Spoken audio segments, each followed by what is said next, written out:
On the evening of March 3rd, 2024, 3 days after I told my son I'd had a mild stroke, I heard my daughter-in-law's voice carry through the wall of my bedroom, like she wasn't even trying to keep it down. "James, listen to me. We need to get her into a memory care facility before she does something stupid with her money. If she goes incompetent and we haven't moved, we lose everything." My name is Margaret Holloway. I'm 67 years old. I sat completely still on the edge of my bed, my hands folded in my lap, the way my mother taught me to sit when I needed to think clearly. I didn't cry. I didn't knock on their door. I didn't make a single sound. I simply listened to my daughter-in-law map out the rest of my life, while my son said nothing to stop her. And please stay with me, because what happened after that night is something I'm still not sure I have all the words for. What I do know is this: my daughter-in-law thought she was maneuvering a confused old woman with nowhere else to go. She had no idea who she was dealing with. Let me start from where it really began.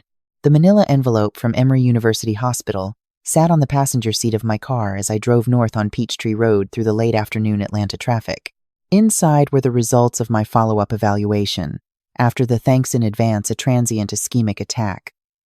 What most people call a mini-stroke. Dr. Alicia Graves had been thorough, patient, and direct. "Margaret," she'd said, setting her pen down on her desk, "what you experienced was a warning, not a sentence. With medication, diet adjustments, and regular monitoring, people your age live full, productive decades after events like this. Full, productive decades." I'd repeated that in the parking garage, testing it out loud to nobody.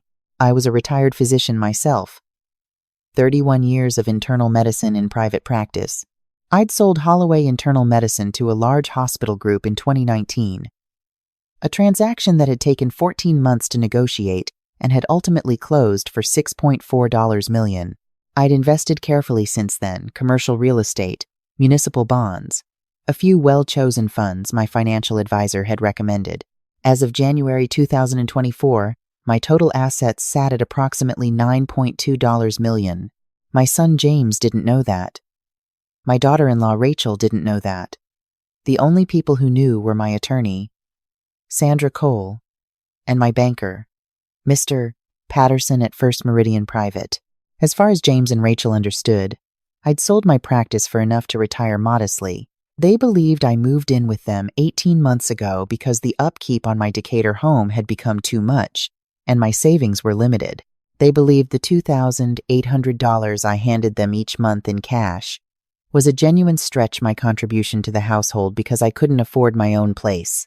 Those $2,800 payments were not a stretch, they were a test.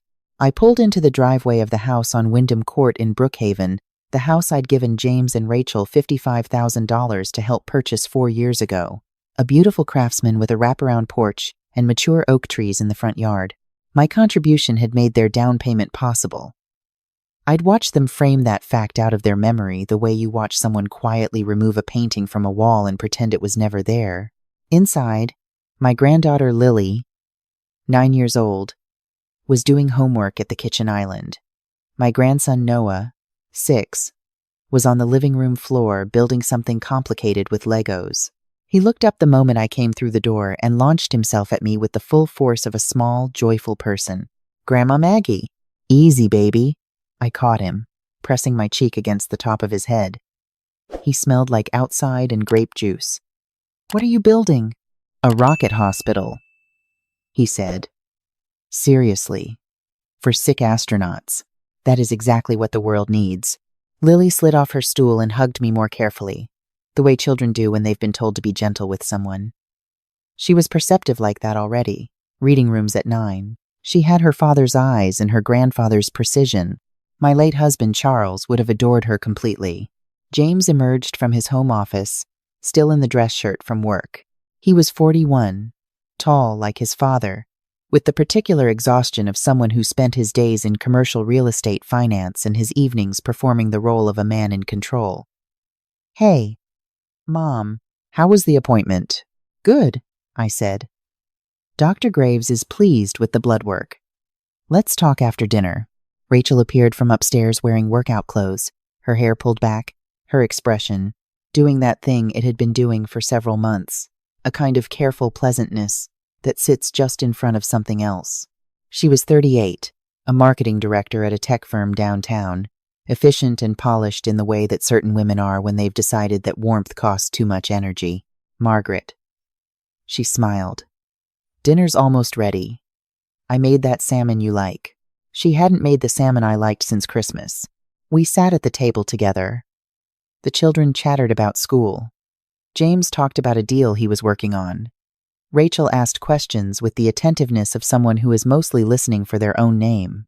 I ate and I watched, the way I'd watched patients for 30 years, looking not just at what was present, but at what was being carefully kept out of sight. After dinner, after the children were settled with their tablets, I found James in the kitchen and I told him the thanks in advance, the follow-up results, Dr. Graves's assessment and her recommendations. I kept my voice neutral and informational, the way I'd once delivered difficult news to patients' families. James's face moved through concern, then something that looked like relief, then something I couldn't quite place. Okay, he said. Okay, so it's manageable. That's good, Mom. That's really good. It is manageable. I'll need to be thoughtful about stress and diet. Of course. We'll make sure you're okay here. He squeezed my arm. You're not alone in this. I thanked him and went to my room. The walls in that house were not thin.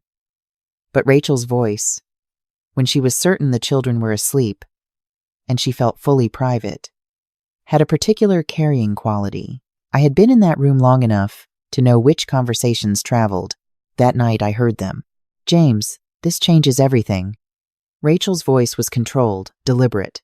A thanks in advance is the precursor. You know that. The next one could be worse. It could affect her cognition. Her cognition is fine, Rachel. She's a doctor. She understood everything. She's a 67-year-old woman who just had a brain event and lives in our house.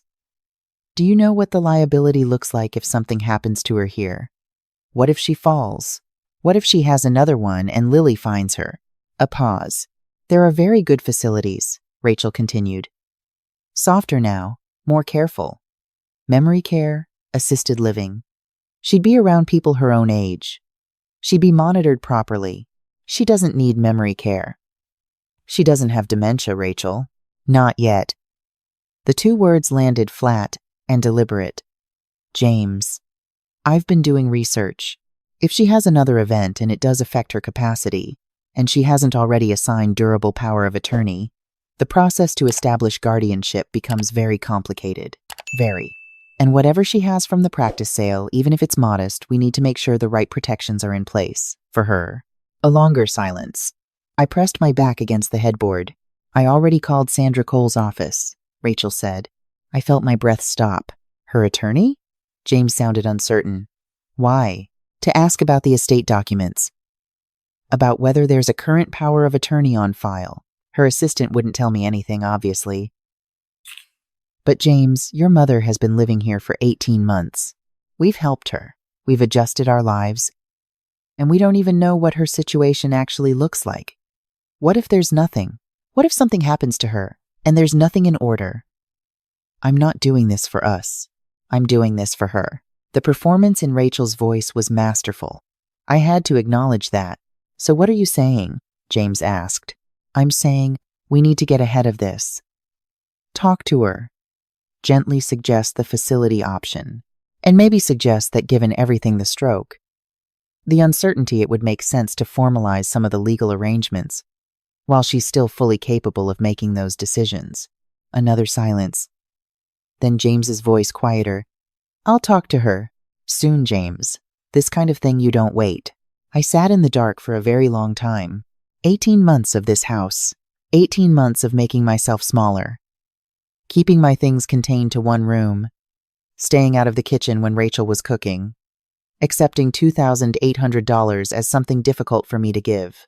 18 months of watching my son defer to a woman who had just used the word yet about my mind, with the practiced ease of someone who'd been thinking about this for a while. And Sandra's office.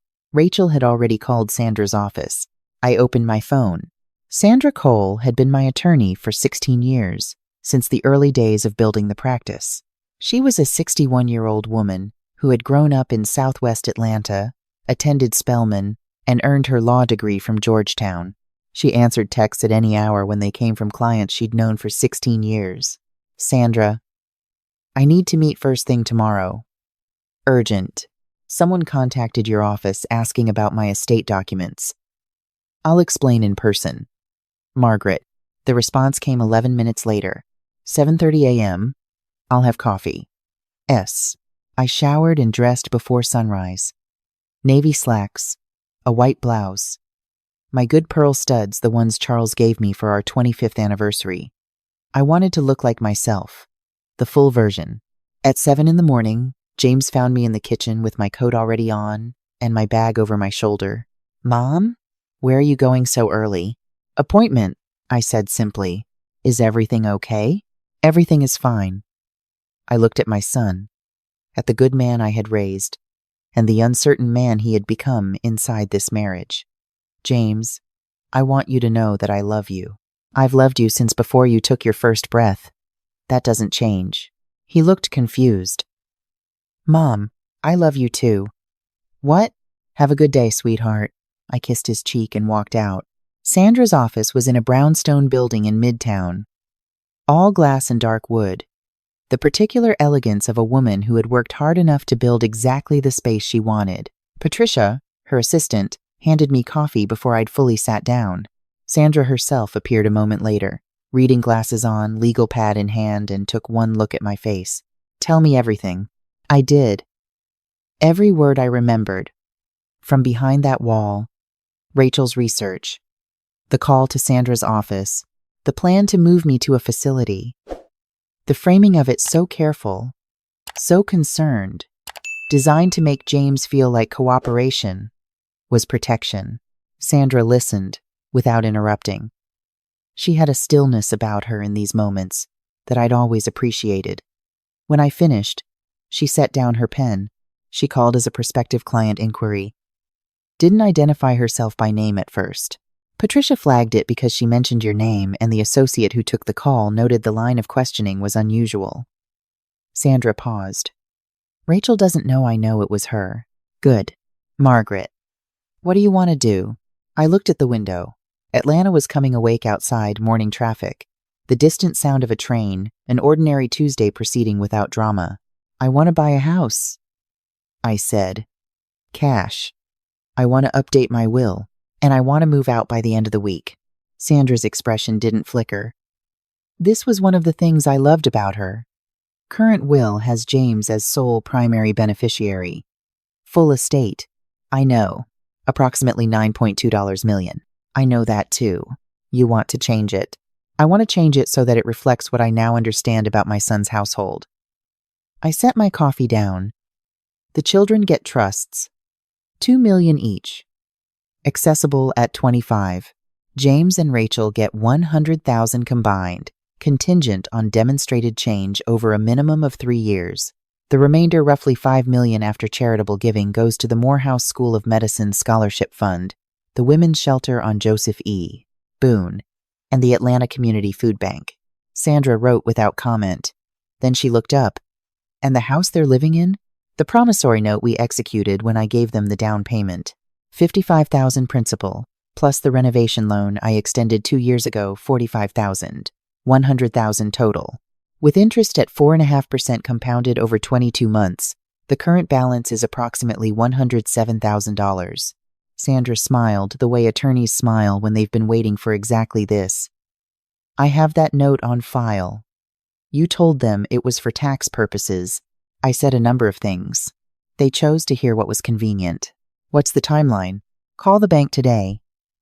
I want the account transfer initiated for a house purchase. I'll work with a real estate agent this week. And Sandra, don't tell them about the will yet. I want them to understand the weight of this themselves before they know the numbers. She nodded. I'll call Patterson. I was back in my car by 9:30 with 3 property listings Diane at Morrison Realty had already sent to my phone. She was Sandra's referral, a woman who, I was told, could move on a cash deal with the efficiency of someone who understood that certain clients were not browsing. I looked at the listings in the parking garage. A modern townhouse in Inman Park, a renovated Victorian in Grant Park, a single-story contemporary in Ansley Park with a garden courtyard and a main-floor primary suite. I drove to Ansley Park first and stood in the courtyard for 4 minutes. I didn't need to see the rest. I was back at James and Rachel's house by noon. Rachel's car was gone. She worked downtown on Tuesdays. James was at the office. Only the housekeeper, a kind woman named Ruth, who came on Tuesdays and Thursdays, was moving through the rooms with a vacuum. I packed, not frantically, methodically. 3 years of a practiced life, I'd always kept my things contained. Had never fully settled into that spare room the way a person settles into a home. By 3 in the afternoon, 6 boxes and 2 suitcases stood at the top of the stairs. I called Atlas Moving. I need a crew tomorrow morning at 8. 2 people. A truck. Single pickup. I'll pay same-day cash at 1.5 your standard rate. The dispatcher paused. We usually require 48 hours. I understand. Is that a yes or a no? That's a yes, ma'am. 8 o'clock. That evening at dinner, James looked at me with the particular expression of a man who had been rehearsing something. Rachel passed the salad with perfect composure. After the children were excused, James cleared his throat. Mom, I wanted to talk to you about something.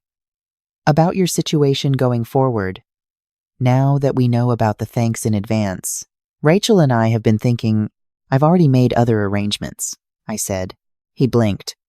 What? I'm moving out tomorrow. I've found a place. It's exactly right for where I am in my life. I folded my napkin and set it beside my plate. You should know that I heard your conversation 2 nights ago. I wasn't trying to, but the walls in this house carry sound, and Rachel's voice carries further than she realizes.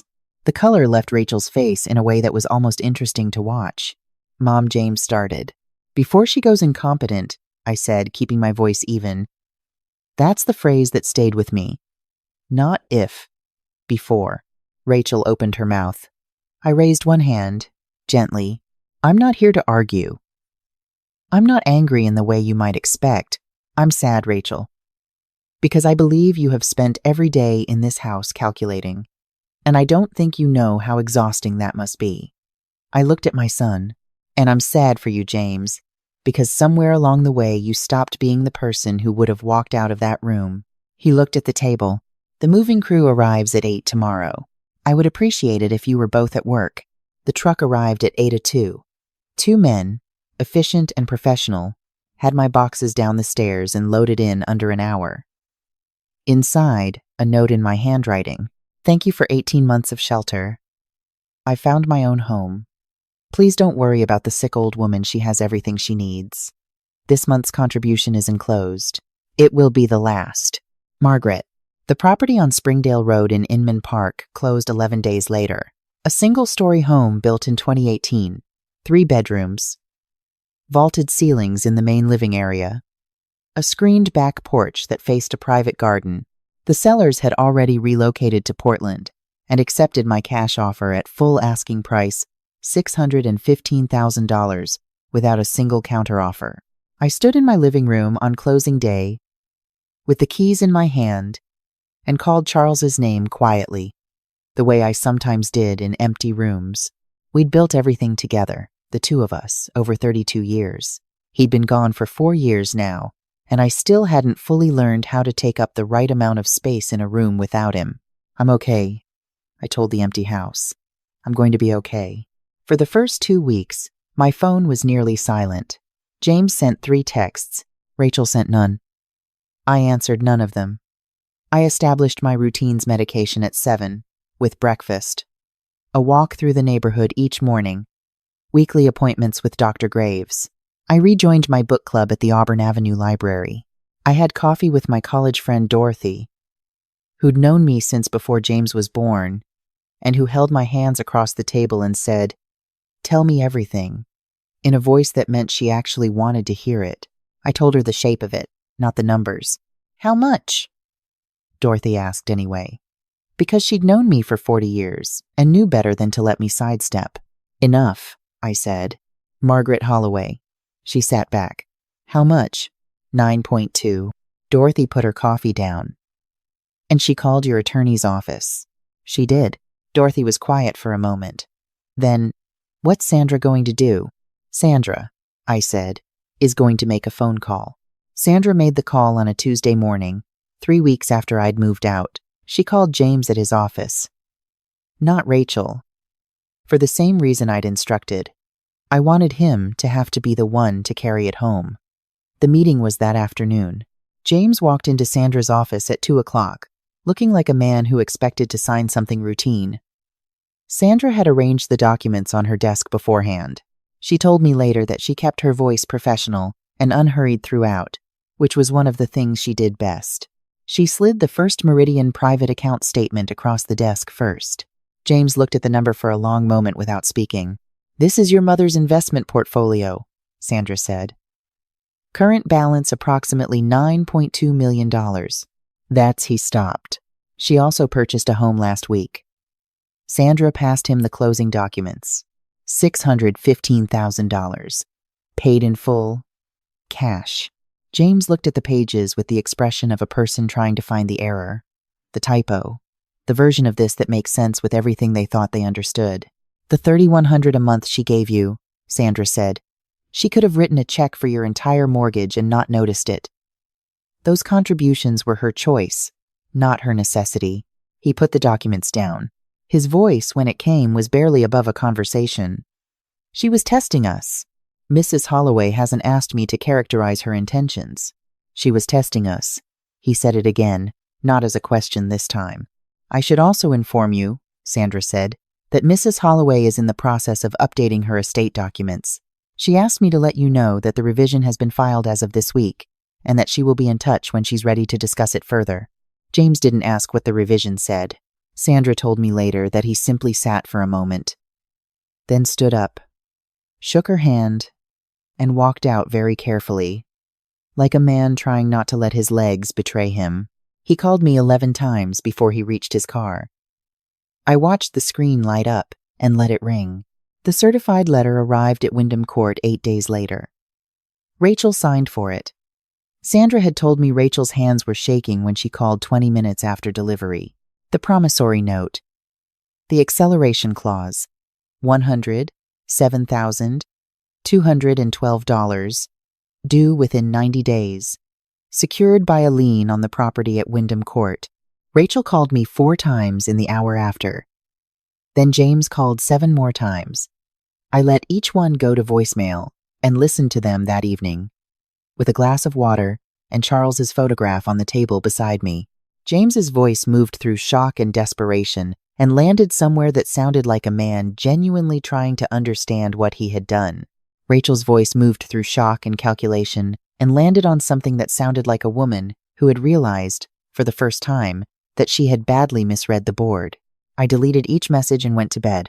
They began selling things in the first week. I knew because Dorothy's daughter-in-law lived 2 streets over and reported, without my asking, that an unusual number of items were appearing on the Windham Court driveway on weekends. Furniture, exercise equipment. What appeared to be Rachel's designer bag collection, arrayed on a folding table with handwritten price tags. In week 3, James called his mother his biological mother, who lived in Savannah and asked to borrow money. She called me that evening.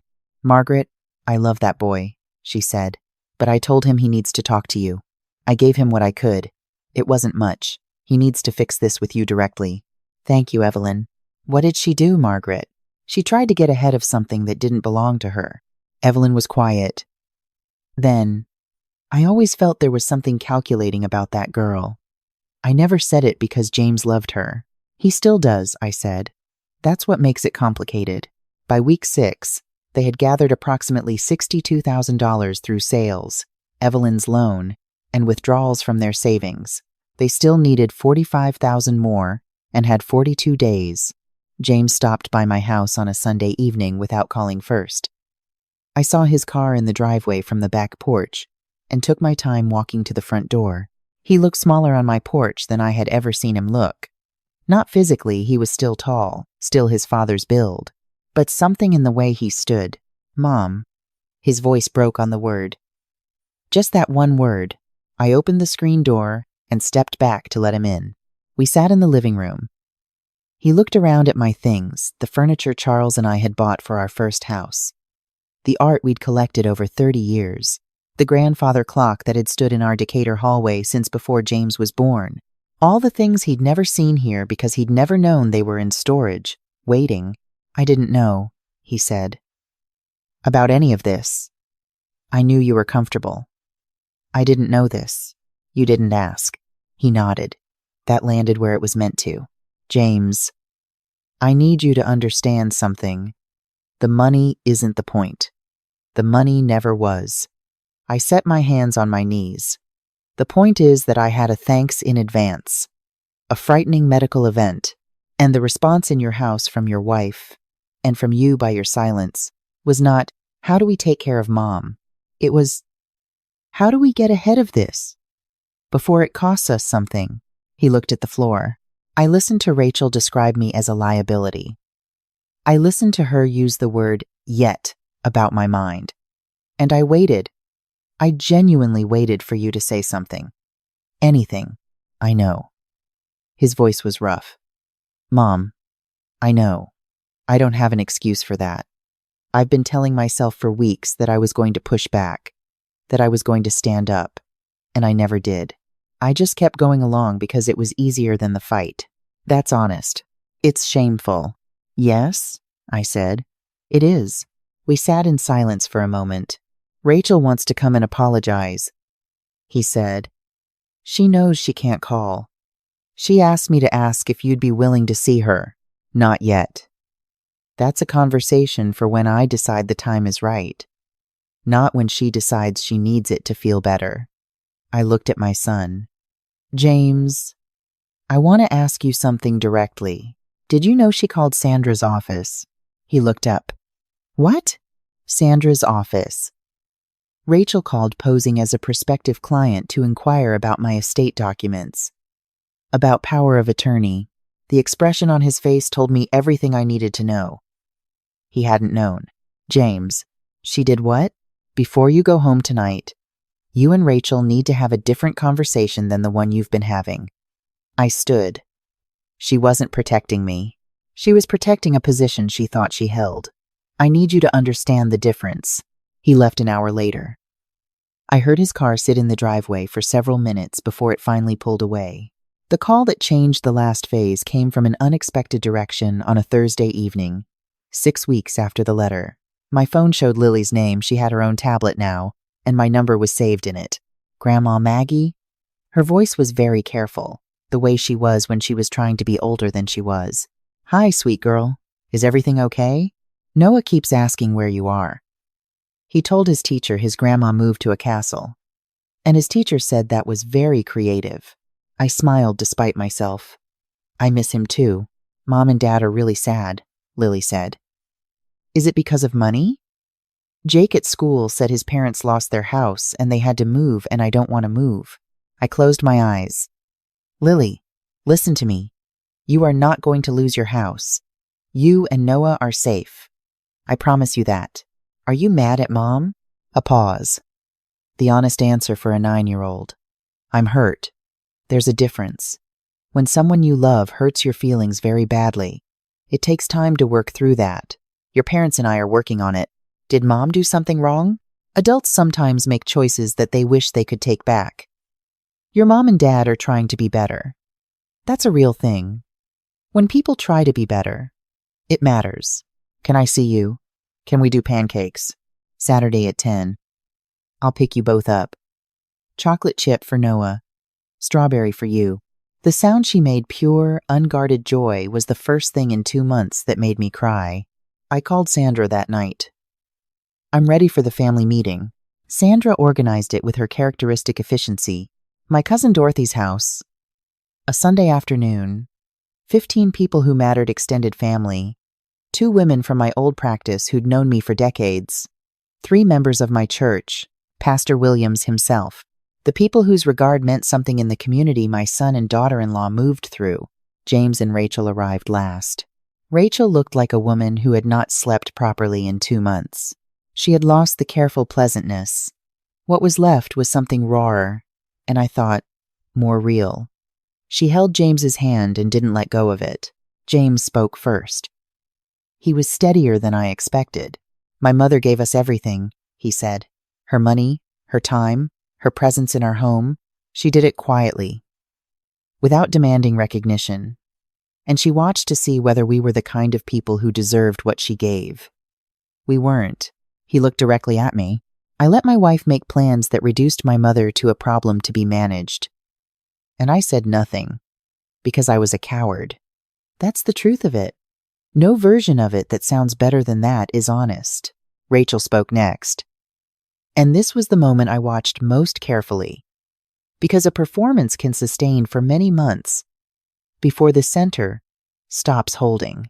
What she said was this: I came into this family believing that love was conditional, and that security was something you had to seize before someone took it away from you. I don't know exactly when I stopped seeing Margaret as my family and started seeing her as a variable in a plan. But I did, and I used my husband's love for me to move him in a direction that should have made him say no. She paused. He didn't say no because I made it easy for him not to. I am responsible for that. She looked at me. I called your attorney's office. I was trying to understand what the exposure looked like if you became incapacitated. I told myself it was responsible planning. It wasn't. It was fear dressed up as pragmatism. The room was very quiet. Pastor Williams asked me what I had to say.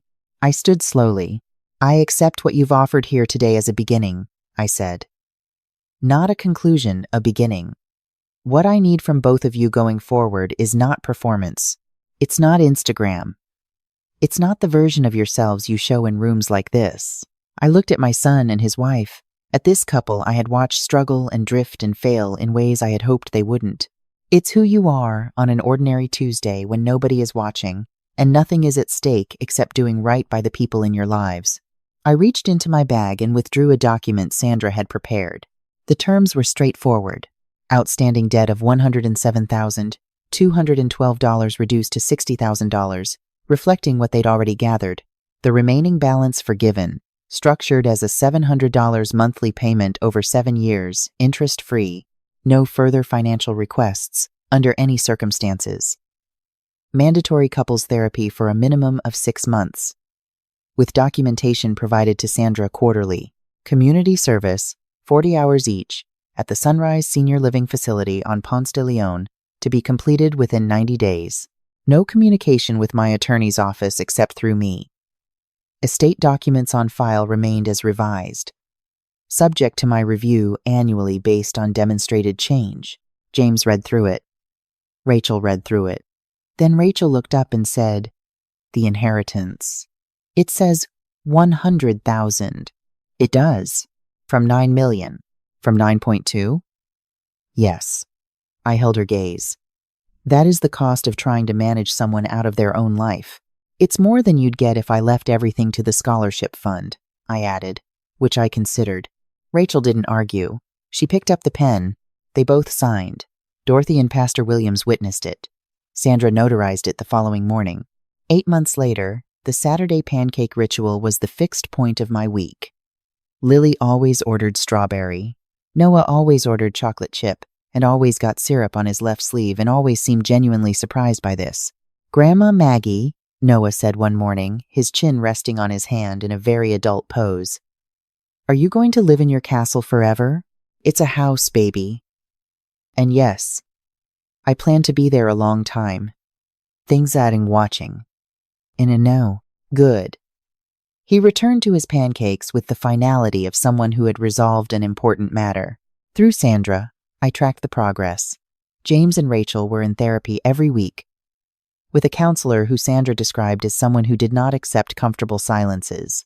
Rachel had resigned from her position and taken a lower-pressure role that cut her salary but reduced what their therapist called her performance anxiety, the constant need to project a life rather than live one. David had taken on more of the household management. They had one car. Rachel had not restarted any social media accounts. In November, I updated the will quietly. James and Rachel's combined inheritance moved from 100,000 to 400,000. I didn't tell them. Sandra put it in the file. If I died tomorrow, they would receive it, because effort deserves acknowledgement even before it fully becomes character. But I wasn't planning to die tomorrow. I had too much left to do. On a Saturday morning in February 2025, almost exactly a year after the night I'd heard Rachel's voice through that wall, I sat on my screened back porch with coffee and Charles's photograph and the particular stillness of a house that belongs entirely to you. My garden was coming back after the winter. The Japanese maple Charles's sister had given us as a wedding gift stood in the corner, just beginning to show the earliest possible suggestion of buds. James called at 9. "Good morning, Mom." "Good morning, sweetheart. I wanted to tell you something before we come for pancakes." A pause. Rachel and I had a conversation last night, a real one. She told me some things she hadn't told me before, about her family, about why she is the way she is. The things that made her feel like she always had to be in control of every outcome. Another pause. I think I understood her better after that conversation than I have in 10 years of marriage. I was quiet for a moment. "That's the work, James. That's what it looks like." "Yeah." His voice was lower. "Mom, I know I can't undo what happened. I know there's probably a version of our relationship that I cost us forever, but I want you to know that I think about it every day. Not the money. The look on your face, when you said you'd waited for me to say something, I know you do. Is there a path back?" I looked at the maple tree. Charles would have known exactly what to say. He always did. I thought about what he might have said and whether it was the same as what I actually believed. And I decided that on this one occasion, they were the same thing. "You're already on it," I said. "You've been on it. Just keep walking." The children arrived at 9:58, which meant James had been standing at the door jingling his keys for at least 4 minutes while Rachel finished her coffee. Noah ran up my front path with his jacket half on. Lily walked beside Rachel, holding her hand. Rachel stopped at my door. We had not stood this close to each other since the afternoon I'd left Windham Court. She looked at me with the expression of a woman who has stopped rehearsing and doesn't entirely know what's underneath. "Margaret," she said, "your garden is beautiful." "Thank you," I said. "Charles planted that maple 30 years ago." "I know." She paused. "James told me a lot of things about Charles this year. About who he was. About what you built together." Her voice was careful, genuine. "I wish I'd known him." I looked at her for a moment. "He would have seen through you in about 4 minutes," I said. She blinked. "And then," I added, "he would have decided you were worth the work anyway. Because that was the kind of man he was." I stepped back from the door. "Come inside. We're going to be late for pancakes." I was 68 years old. My thanks in advance was 13 months behind me. And Dr. Graves used the word excellent at my last appointment. I had a house that was entirely my own, a garden coming back to life, a book club on Wednesdays, and 2 grandchildren who were going to grow up knowing their great-grandfather's name. I had a son who was learning, slowly and genuinely, to be better. I had a daughter-in-law who was discovering, at considerable cost to her own comfort, that the things she'd spent her life trying to control were never really the things worth having.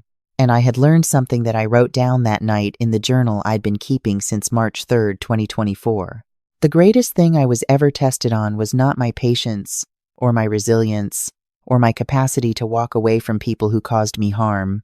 It was this: having the power to do real damage to the people you love, and choosing instead to leave a door open, not wide, just enough, and then standing at your own threshold and letting them find their way to it on their own terms. Charles used to say, "The measure of a person isn't who they are when it costs them nothing. It's who they are when it costs them everything." I know what I cost. I know what it bought. And standing in my kitchen on an ordinary Saturday morning, with Noah's syrup handprint on my sleeve, and Lily explaining the plot of her book, and James washing dishes without being asked, and Rachel sitting at my table like she is, trying to learn what it means to be home, I think Charles would call this a fair return. The sick old woman they tried to manage out of the story is still here. She's not going anywhere.